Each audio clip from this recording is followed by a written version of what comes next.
I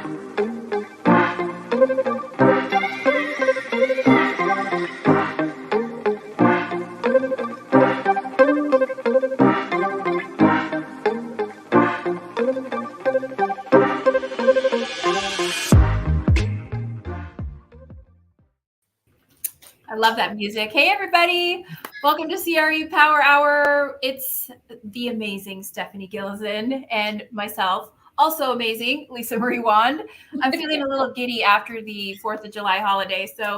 But Stephanie and I, between us, we have, probably 4 decades of real estate experience. We're experts in many areas, and we're here at CRE Power Hour to share amazing stories, introduce you to successful people, talk about strategies, bring out the movers and shakers. So welcome to CRE Power Hour. We're every second and fourth Wednesday at 11 a.m. Pacific.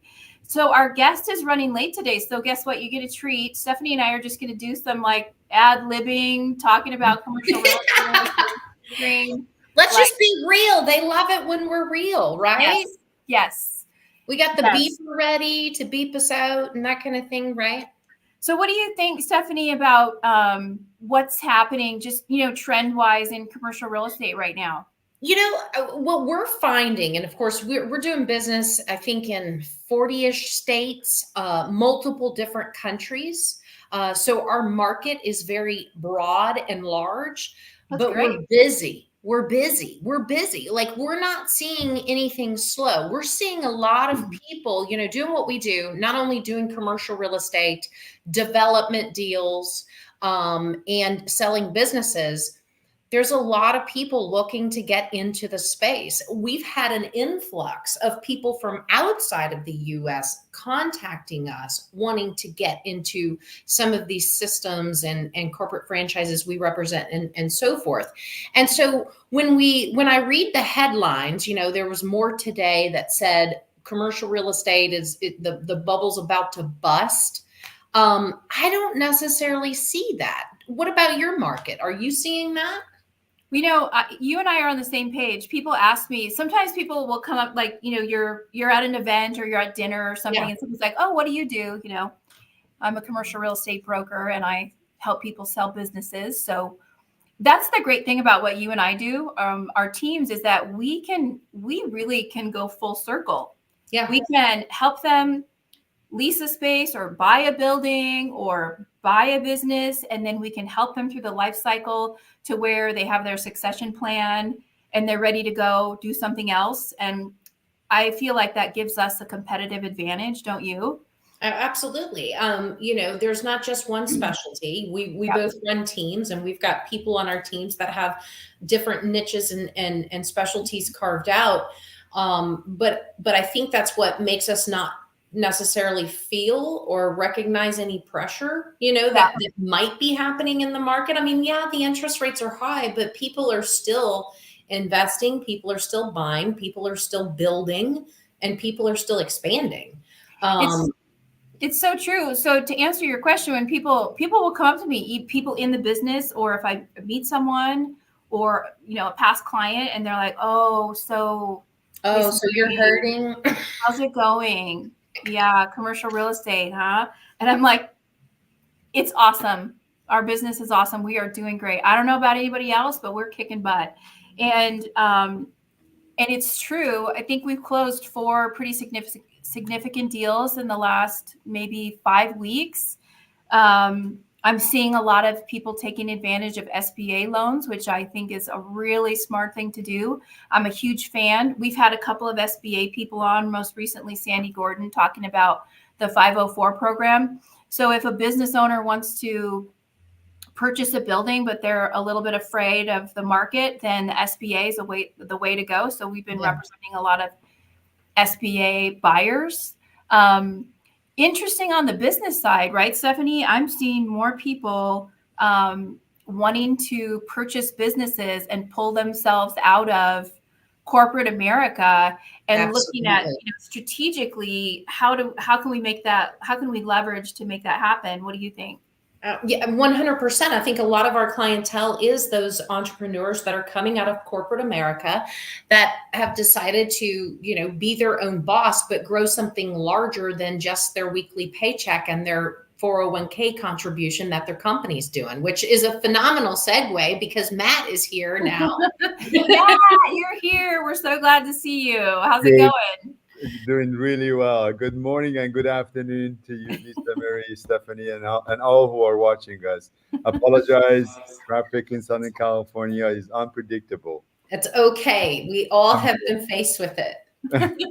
So, Matt, Stephanie and I, well, we love to talk about commercial real estate and business sales. So we were doing that while we were waiting for you to jump on. And so this is a good time so you and I spent some time on a video call a while back to get to know each other and talk a little bit more about your business. So give us the kind of short version of how you got into the business of what you do now. Tell us about that.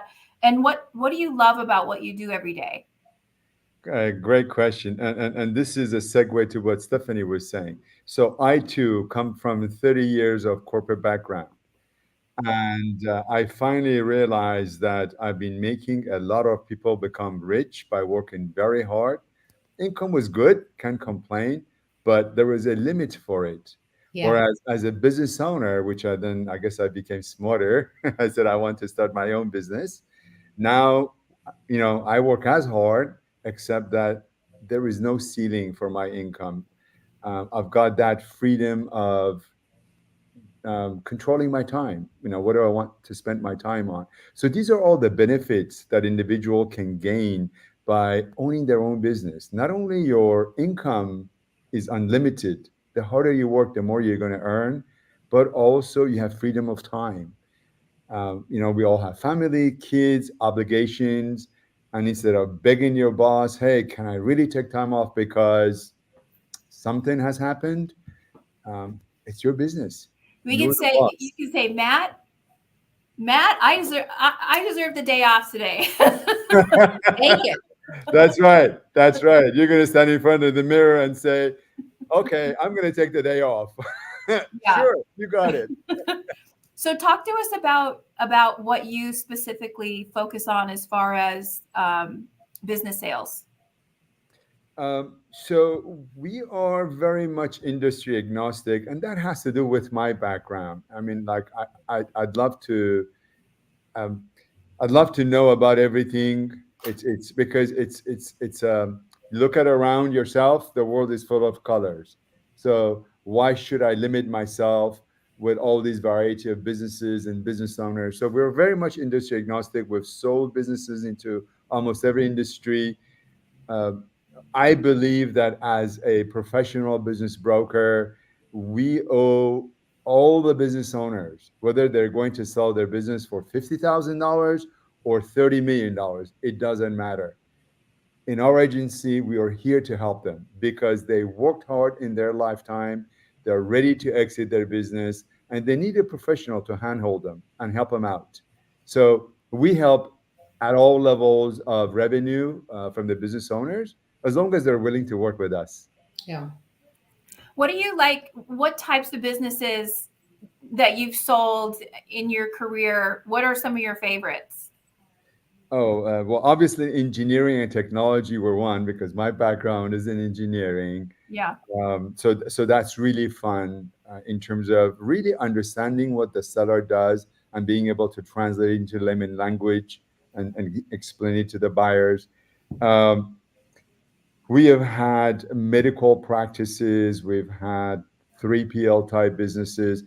I mean, one of the things that I've really learned having been and done that for so many years is it is a very humbling experience because I've been confronted with business owners and saying, really?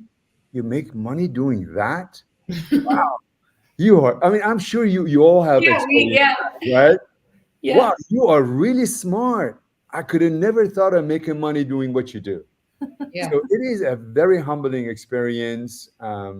and very learning. We're always learning new things every single day. Matt, And that was one of the things that you and I talked about yeah, on our video call a few weeks ago or months ago. I don't know. Time is a little bit of a blur in the summer. We're all trying to have fun and work, balance everything. We talked about the fact that being able to actually value a business is so important for yes, our clients, because there are business brokers out there, just like in any industry, there are people that do not know how to value a business. So I really enjoyed that part of the conversation. Will you talk to that topic some more? sure, absolutely. So for one, so there are multiple aspects that at least we look into, right? For one is, for most of the business owner, their business is their baby. We know that, right? Many of them are baby boomers. They built the business. They'll spend more time working on that business or in that business than they spend with their spouse. Yeah. So it is really important for them. So being very compassionate and really trying to educate them is one of the key aspects of being able to work with these business owners. The other part is to bring them down to earth, show them the reality, right? Many of them, as I'm sure you've experienced, my cousin, my neighbor said I can sell it 4 times the revenue. Well, Yeah. not exactly. Let us do evaluation. Let us understand the adjusted net profit, depending on size of the businesses. We all know we either work with SDE, seller discretionary earnings, or EBITDA if the business sells at a higher value. And we go through all that analysis. We do work that out. We share it with the owner. We tell them where we got the information, how we arrived at those numbers, what the market capabilities are, what are the values, what are the risks in your business, and how we can kind of position your business to maximize the selling price. Most of the times, business owners understand it, they get it, and sometimes, nope, you don't know how to do it. I'm going to sell my business at that price. Well, more power to you. We wish you the best of luck. Yeah. You know, I see our job, again, as professional business brokers. We should be mostly educators, helping people understand. We're building an industry, right?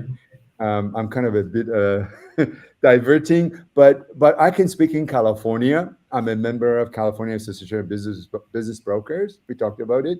So Yes. I would say maybe, and we've gone through these, maybe there are 500 to 800 professional business brokers in the state of California, in light of 450,000 real estate license being generated. That's like, I mean, you have no competition. It's like Right, right. So we're trying to build an industry, all of us, right? All of us professional business broker, we're trying to build an industry. And and we have to build it on strong foundations. We have to be educated, and we have to educate our clients so they understand that we're not just, with all due respect to individuals who sell houses, we're not just selling houses. Right. In a matter of 2 to 3 weeks, we're going to learn what you have developed, business owner. We learn about your business. We learn about your revenue model. We learn about your customers, about your suppliers, and we have to present that to buyers. It takes a lot of knowledge, a lot of skill. And a lot of time too, because it's not overnight. That all of that research is a lot of time, but it's necessary because we've all run into this. And you can tell when somebody's trying to be a business broker and they haven't done the first thing of research. They've looked at the P&L and said, oh, your business is worth this, and that's about it. And you can tell that. I think with what's going on in the industry, and Matt, I would love your take on this, but the statistics have been that continue to get published is over the next 5 years, there's going to be over $5 trillion worth of businesses bought and sold because of the baby boomers doing their exit. But also, like we were saying at the very beginning of the call when you popped on, because people are wanting to be more entrepreneurial. A whole generation is coming into play. Yes. And they want to be their own boss, and they don't want to work for the W-2. They want to build something, and we're shocked every day at how much money they can make, when we would have never thought that could have been a business, but it happens every day of the week. So are you hearing those same statistics, the $5 trillion worth of businesses? Yeah, absolutely. And not only hearing it, but experiencing it. So we are, like, I am a member of IBBA and M&A Source, as well as California Association of Business Brokers. And we just had the conference of IBBA and M&A Source. And those stats are brought out. And we are in a very exciting time. Not only we already have, and that supply is going to increase as time goes on. That is, the businesses available for sale, but also the demand is even higher. There is so much money out there chasing good businesses, whether from individuals, from private equity firms, from family offices. I don't think there's going to be any shortage of business for us, business brokers and M&A advisors. It's just that I beg everybody who wants to get into this industry, please educate yourself. Definitely. Please join any of these professional organizations. We are building an industry, and we want to show a very professional front, and it would be very appreciated. Education is so important. Stephanie's husband, Sam, he has his CBI, right? Stephanie, Certified Business Intermediary. Congrats. I'm about 85% done with my Certified Business Intermediary. And Matt, you have yours, correct? I have CBI, M&A MI from M&A Source, also a certified M&A professional. And then we have our local certified business group in CABB. Yeah. So it's not, I gotta say, you have like this, the list of, you got to throw out the piece of paper that's got the long list of credentials on it, Matt. Yeah. We're not at worthy. one point, listen, Mary, I have to say this, right? Without saying names, at one point, I was actually ridiculed by this individual who was a real estate broker, selling, residential properties. Well, you and your long list of things, and it's not about having a long list of all these acronyms after your name. It's about showing our commitment to the industry. That's right. We are committed to learning and to be able to convey that education to our clients. That's what it's all about. It comes along, right? So that's what I want. Your state's done a great job. California, you've got to at least have a real estate license, even though, that's not really teaching you to sell a business, right? But when you talk about the numbers of business brokers in California, and then you look at the nation as a whole, and then you look at the ones with just CBI, and then you add all those other credentials, Matt, there's less than 1,000 people that have those credentials in the entire United States of America. Yes. Yeah. So you think about that, and I love your passion for, because that's how we are. That's why my husband, wanted all of the education. So he knew that he wasn't flying by the seat of his pants. He didn't think he knew what he was doing. He knows what he is doing. Yeah. And, he was selling businesses quite some time before that, and then sat in those classes and went, oh my God, I've been doing this wrong. Which takes, that's a lot to admit, right? But it's important. And so, and I don't know if this is accurate numbers, you all, because this number changes all the time, but supposedly there's 8,800 individuals in the US that identify as a business broker, anywhere, maybe a little more than that, but less than 500 with the CBI designation. And so education, it's so true, because I had a client the other day. I was touring a new property we listed with a buyer, and my client said to me, Lisa Marie, I don't normally trust real estate agents, because when people see us, they think you're a realtor, or you're a real estate agent. And I took that as a huge compliment, and that comes from what you were saying, Matt, about educating our clients. And the big one for me is listening. like really listening to what people are Yes. saying and asking better questions to get better answers. And so I'm committed to, I'm licensed in California as well, like you are, Matt, and in Nevada. And I'm working on my CCIM and also my CBI. And then I've decided, we had a guest on, Brianna Berg, a while back, and she has her husband's a business broker, and she's a certified valuation, is it analyst, CPA? Yeah. So I'm going to be working on that next year. And I ran into a CPA at a networking event recently, and I asked him about the association that does the certified valuation analyst.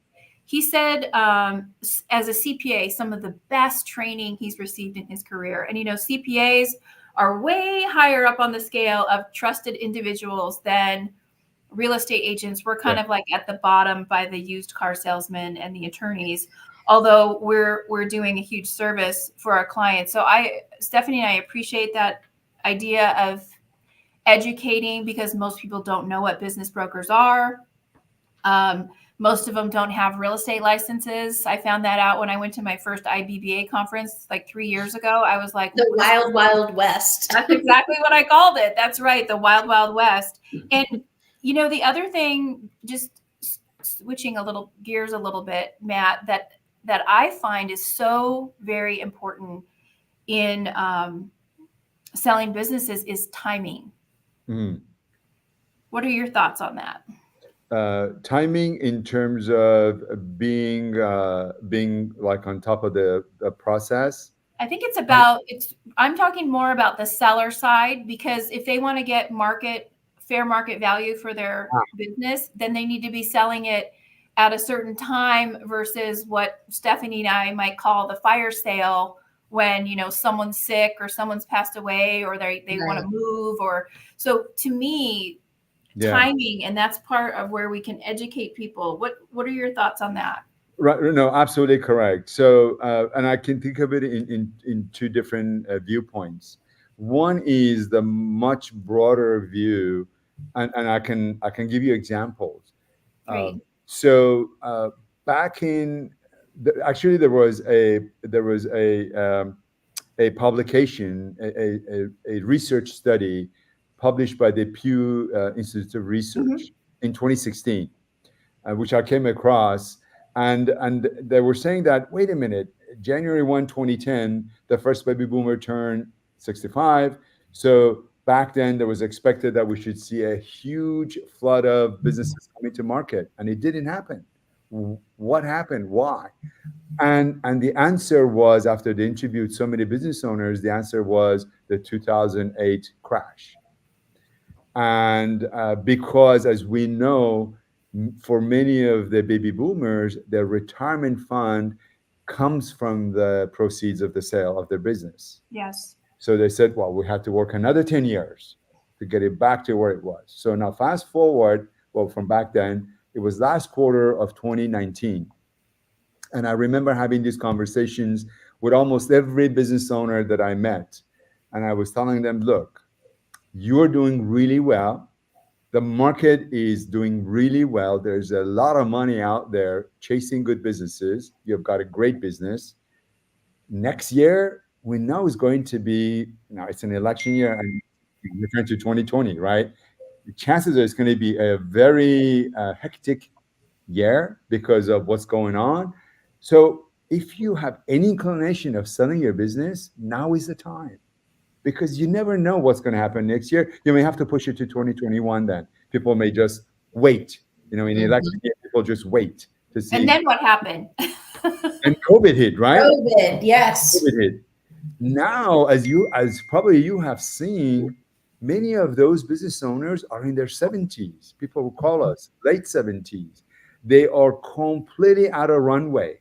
Yeah. Right? They're afraid. What if something else happens? So now it is what it is. Same as you probably get calls.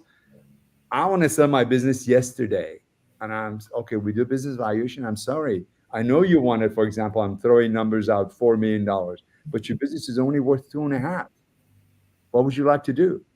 wait another 2 years, or go to market at 2.5. Right. Yeah. Yeah, These that's are such the a options, such a right? good point about business owners, regardless of age. It has to do with their engagement.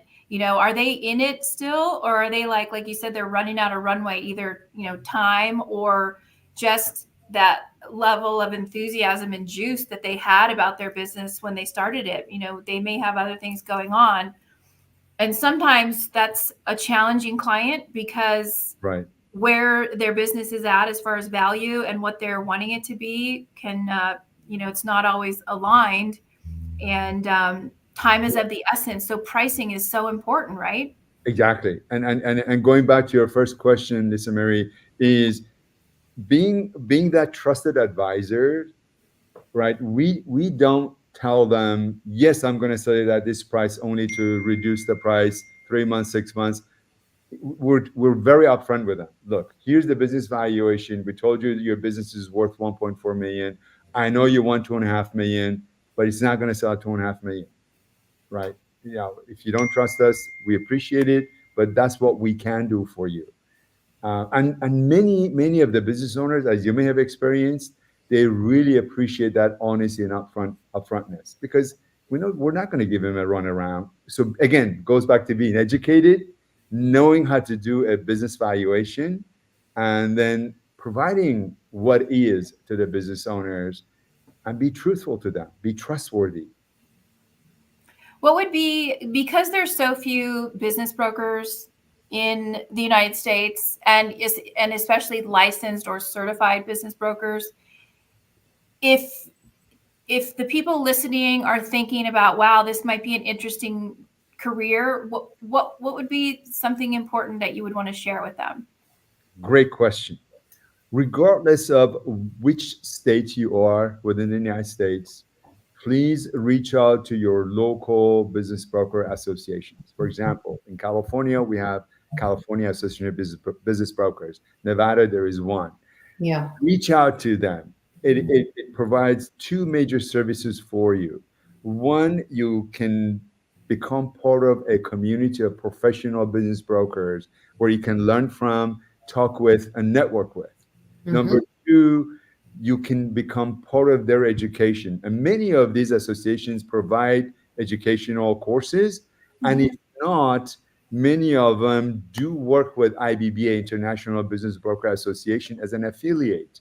So becoming a member of that local chapter in your state will automatically make you a member of International Business Broker Association. And then you have access to so many educational courses, becoming a CBI, Certified Business Intermediary. I highly recommend that. I ask you, if you want to practice a business, becoming a business broker, please do that. It's so important. Yeah. And those modules that IBBA have, I mean, you can sit at your computer, you can do them on your phone, but it's such great content, even if you're not ready to go through the entire CBI, because obviously one of the qualifications for CBI is you've got to start doing deals, right? To turn in your portfolio, and they've got to be legitimate deals that they're going to call upon your sellers and buyers and do the research and see how those transactions really went. It's a vetted process. It's not just numbers that they pull out of an MLS somewhere because they don't exist there, Absolutely. And I really like what Nevada has done, meaning that one has to have a business brokerage license. Yeah. In California, unfortunately, that doesn't exist. And we're working very hard through CABB. I'm honored to be a member of California Association of Business Brokers Board of Directors. So we are pushing for it. And, which California is so strict on everything else, Matt. What the heck? I mean, literally. It's like the hardest state to get a real estate license in, but okay, business brokers, just do it. The thing that you do so much stuff in California, like here in Nevada, I have a property management license, I have a broker's license, I have a business broker's license. In California, you just need your DRE license, and that's it. You can a salesperson do everything. to do exactly. And that does injustice to the rest of us. Yeah, it does. The time to educate ourselves, and try to build a business. One more suggestion I have for the individuals whom they're thinking of becoming business brokers. It is a very challenging job. I mean, it is not easy. It is really, really, really challenging, And it takes and time. it takes time. So please interview, some of the agencies who've got a few business brokers. Join an agency, become part of a team. A teamwork will make everybody successful. As an individual, it's going to be very challenging. Yeah. I don't disagree with you. I Because don't. these businesses, once you bring them to market, and I think that's what's wrong with some of the industry that don't do the due diligence that you do and my husband does and Lisa Marie does, and they just put the stuff on the market because they're hoping they get lucky enough to find a buyer so they get to that quick commission. All that is detriment. It's totally detrimental to the client, detrimental to the business. And you're not going to make any money anyway because you're not going to be successful at it. But timing is everything, because some of these businesses take 6 months to get them prepped and ready to be marketed. Yes. But then it could take you 18 months before you're under an ASA, or the purchase. I mean, it's a long haul. It's not putting a sign in the yard and waiting on 13 contracts to roll in. Exactly. Yeah. And as business brokers, we're fighting two battles. One is, I think this number was mentioned at the IBBA mass conference, that only about 30% of business owners are aware of our industry. Yeah. 70% do not know that people like us are out there to help them out. And the other part is, because it's much easier, right, to sell a residential real estate. The timeline is much quicker, right? 3 months, 4 months, Shorter, yeah. much shorter, Sure. right? And yeah, we are always challenged. But I really don't want to list with you for longer than 3 months. No, it's not going to work. It's going to take us that long to get your tax returns. I know it. Exactly. Yeah, for us to give us all, and then we find all these issues, and then we got to talk with you and your CPA to make sure the financials in straight order before we can present your business to buyers. Or a whole bunch of pre-due diligence items that we all go through to make sure that we can avoid the 11th hour surprises. Yes. During the real due diligence. Oh, absolutely. Well, if you're hiding this from me, what else are you hiding from me? Yes. Being married to a business broker has taught me more patience, because patience is the number 3 thing that they should have on their list. Stephanie, did you say you have patience, or I pretend to. you pretend to?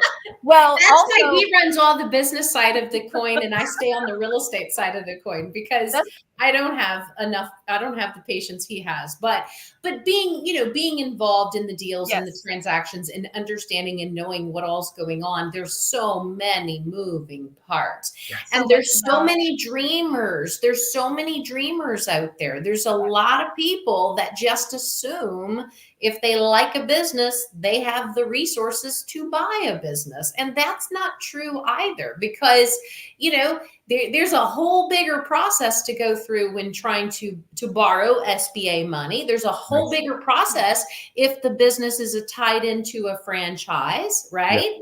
Yeah. There's a lot of different moving parts, but that's why people like Matt, Lisa Marie, my husband, having those credentials, they know and understand all of those things. And that's how you look. I always tell people, if I'm buying a job, that's not a business I necessarily want. And I think that's most of the public sometimes, right? Yeah. They're buying a paycheck. Yeah, exactly. Yeah. Many of the people who get out of the corporate world, they want to buy a job, right? But they don't just want to buy a paycheck that's much smaller than the corporate world. Yes. Yeah. It's got to be. The last comment I would make, Matt, because you were talking about some of the challenges, is in addition to all of the layers of this business sales onion that we've talked about, the other thing is that we're working under a very high level of confidentiality. It's not like there's a sign out there that says, hey, this business is for sale. You know, Right. it's all done under the guise of being very quiet about it and not giving away the business so that you don't impact their income or their employees or anything else. So it's a very, and that's probably another reason why so many people don't know what we do. Yeah. So No, you're absolutely correct. And you know, we see sometimes on Biz Buy Sell, um, there's a picture of the business location, business name, and then yeah, for sure it's either listed by owner or maybe again, with all due respect, I've seen businesses listed by realtors, and I said, where's the confidentiality? Right. Because they don't know, because they haven't been trained. So it Right. goes back to please be educated, yeah. please be trained. Uh, Stephanie, can I Mhm. ask you for a favor? Yeah. Can I introduce my wife to you so you can talk about the patience thing with her? Absolutely. Absolutely. I'm just gonna whisper in your ear, Matt. The main word Stephanie said when she talked about patience was pretend.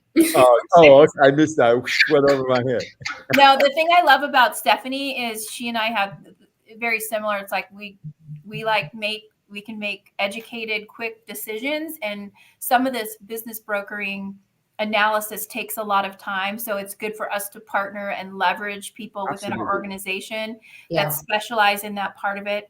In fact, I just saw that the IBBA has a class coming up, and it's all in professional speaking. And Stephanie and I both do professional speaking, but this is about, you wouldn't think that the International Business Broker Association would be doing an in-person week-long class on professional speaking, but it's definitely something based on, you know, the IBBA conferences that I've attended, that some of our people in our, that's one of the ways that we can be educated, is the way that we present ourselves in a professional manner and being able to speak in public about what we do and share the fact that we're here and we're ready and available to help people sell their businesses and move on to their next chapter. So Matt, thank you so much for being on the show today. I'm so glad you made it. It was a pleasure. You have so much information, and we're very happy that you made it today. Yeah, appreciate the time. Yes, and you know, we only spoke about one half of the whole process, which is working with the seller. The buyer side, pre-qualified We're buyer. going to bring you back on, Matt, Yes, and let's we will. break that down, because that's what I meant when I was talking about dreamers out there. Yes. Yes, That's yes, going to be absolutely. a good episode. I We'll see you really again appreciate soon, the Matt. Thanks for being our opportunity. guest. Thanks everyone for Thank being you. here at the CRE Power Hour. We'll see you next time. See you next time. Goodbye. Bye. Bye.